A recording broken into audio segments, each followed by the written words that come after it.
Why are multidisciplinary teams important?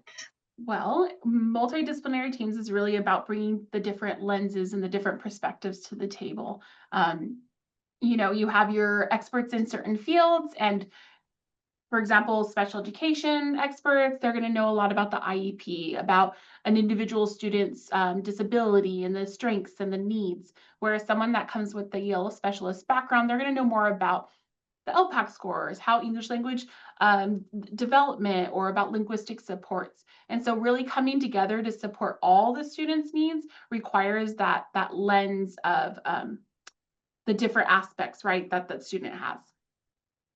Yeah, I think it's also important to remember that the power of the multidisciplinary team is the multidisciplinary team, right? Especially considering that a lot of our students who are dually identified might have more than just the case manager, right? If we have students who have multiple disabilities or have additional services, say they are receiving SAIs, which is specialized academic instruction, for their disability category, they might also be receiving speech and language services. They might also be receiving occupational therapy services.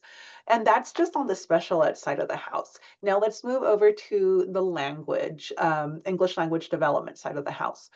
We know that unfortunately our systems continue to be quite siloed. And although I'm a proponent of experts, therefore that requires some siloing, right? Because we want to have deep, deep, deep understanding. We also want to extend that scaffolding between silos so that we can get in and out of each other's areas of expertise and have meaningful conversations on how to best serve students and their various dimensions of identity. So that is inclusive of our EL friends. So my background being special education, I bring that to the conversation, but I might not feel too comfortable in having a conversation around appropriate linguistic supports that align to English language proficiency level by domain.